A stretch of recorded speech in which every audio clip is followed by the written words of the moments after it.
আসসালামু আলাইকুম সবাইকে স্বাগতম জানাচ্ছি আমার আজকের ভিডিওতে। আজকের ভিডিও বিষয়বস্তু হচ্ছে আপনি মাইক্রোসফট ওয়ার্ডে কিভাবে কাজ শুরু করবেন, মাইক্রোসফট ওয়ার্ডের ফাইল কিভাবে শুরু করলে আপনার জন্য সুবিধা হবে, এসব নিয়ে হচ্ছে আমার আজকের ভিডিও। তো প্রথমে আপনাকে মাইক্রোসফট ওয়ার্ড একটি ফাইল ওপেন করতে হবে। এখানে আপনি আপনার যে কম্পিউটার মাইক্রোসফট ওয়ার্ড যেটা আছে সেটা ওপেন করে নেবেন। আমি এখানে ওয়ার্ড একটি ওপেন করে নিচ্ছি। প্রথমে নিতে হবে ব্ল্যাঙ্ক ডকুমেন্ট। আমি এখানে অনেকগুলি স্টাইল আছে, আপনি কি ধরনের যে কোনো ধরনের কাজ করতে চান এটা সব ধরনের স্টাইল এখানে রয়েছে। বাবলস, রিজিউম, তারপর হচ্ছে এটাও একটা রিজিউম বলতে পারেন। তারপর বিভিন্ন ধরনের স্টাইল আছে, সার্টিফিকেট স্টাইল আছে, সব ধরনের আছে। আমরা একটা ব্ল্যাঙ্ক ডকুমেন্ট নিব। ব্ল্যাঙ্ক ডকুমেন্ট নেওয়ার পর প্রথমে আপনাকে চয়েস করতে হবে আপনি কোন সাইজের পেজে কাজ করতে চান। এটা প্রথমে আপনাকে পেজ লেআউট অপশনে যেতে হবে, এরপর হচ্ছে সাইজে গিয়ে লেটার, লিগ্যাল, A4 বিভিন্ন ধরনের সাইজ আছে। ধরেন আপনি A4 এ কাজ করবেন, আগে A4 সিলেক্ট করে নিলেন। তারপর হচ্ছে আপনাকে দেখতে ওরিয়েন্টেশন, পোর্ট্রেট নাকি ল্যান্ডস্কেপ। পোর্ট্রেট দিলে লম্বালম্বি, ল্যান্ডস্কেপ দিলে এরকম পাশাপাশি আসবে। আমি পোর্ট্রেটই নিচ্ছি। তারপর হচ্ছে মার্জিন দেখবেন আপনি মার্জিনটা কি ধরনের চান, মার্জিন হাফ ইঞ্চি করে চান, 1 ইঞ্চি করে চান, বা যে ধরনের আপনি চান কাস্টম মার্জিন করে দিতে পারবেন।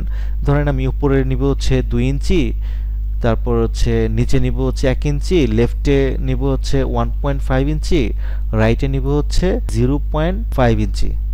এটা আমরা সিলেক্ট করে নিলাম। এর মানে হচ্ছে উপরে 2 ইঞ্চি অলরেডি হয়ে গেছে, বামে হচ্ছে 1.5 ইঞ্চি, আর এই সাইডে হয়ে গেছে, আমাদের ডান সাইডে হয়ে গেছে হাফ ইঞ্চি। এরকম করে আপনি ইচ্ছা করলে মার্জিন নিতে পারেন, কিংবা এদের যে ডিফল্ট মার্জিনগুলি রয়েছে সেগুলি আপনি সিলেক্ট করে নিতে পারবেন। তো প্রথমে আপনি পেজ এইভাবে নিলেন, নেওয়ার পর এখানে হোম বাটনে যেতে হবে আপনাকে। আপনি কোন ফন্টে লিখবেন আগেই সিলেক্ট করে নিয়ে নেবেন। এটা হচ্ছে আপনি যে ধরনের ফন্টে লিখতে চান।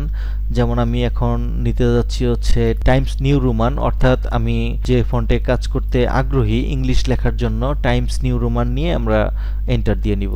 এখন আমরা যেটা লিখব সেটা হচ্ছে টাইমস নিউ রোমানে। এটা ফন্টের সাইজ কত দেবেন? অফিসিয়ালি সাধারণত 14 বা 12 ফন্টের সাইজ ইউজ করা হয়, আমি 14টা নিলাম। তারপর এখানে আমরা লিখলাম, একটা কিছু লিখছি।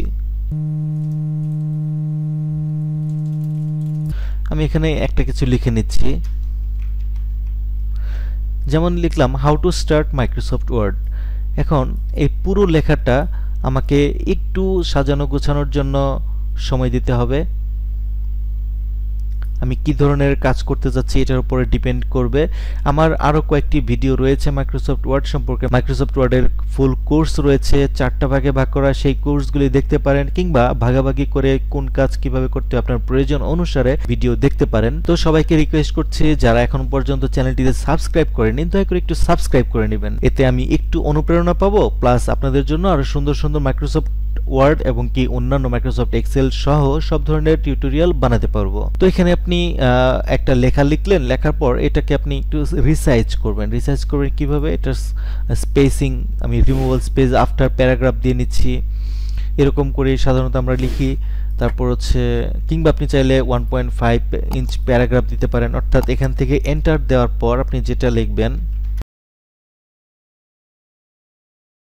এখানে এই দুইটা লাইনের ভিতরে যে স্পেসিংটা আছে এটা আমরা এখান থেকে সিলেক্ট করে নিতে পারবো। আমার যতটুকু দরকার 1.5, এটা হচ্ছে অফিসিয়ালি একটা সুন্দর একটি ফরম্যাট। তো এটা আমরা সিলেক্ট করে নিলাম। দেখা গেল আমি এইজটা আমি বড় করে লিখতে চাই।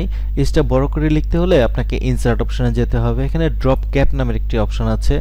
এখানে প্রথম অক্ষরটা বড় এইভাবে, অর্থাৎ এখান থেকে আপনি যা লিখছেন, যেমন এখান থেকে আপনি যা লিখছেন এই অক্ষরটা বড় হাতের হবে।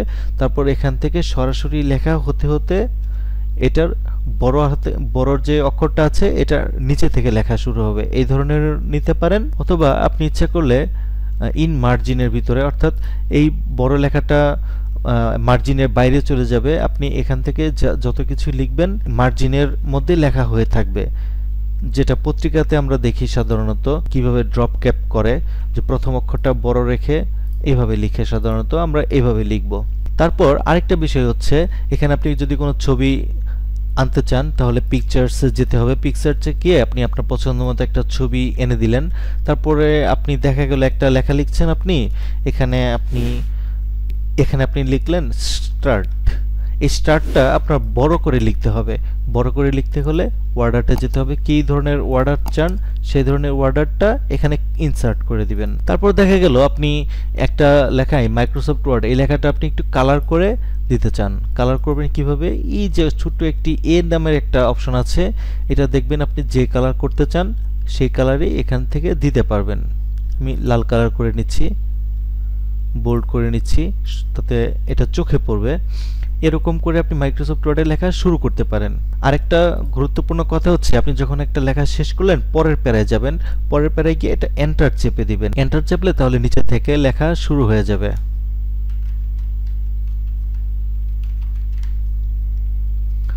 তো এই ছিল মাইক্রোসফট ওয়ার্ড আপনি কিভাবে স্টার্ট করতে পারবেন এই সম্পর্কে ভিডিও।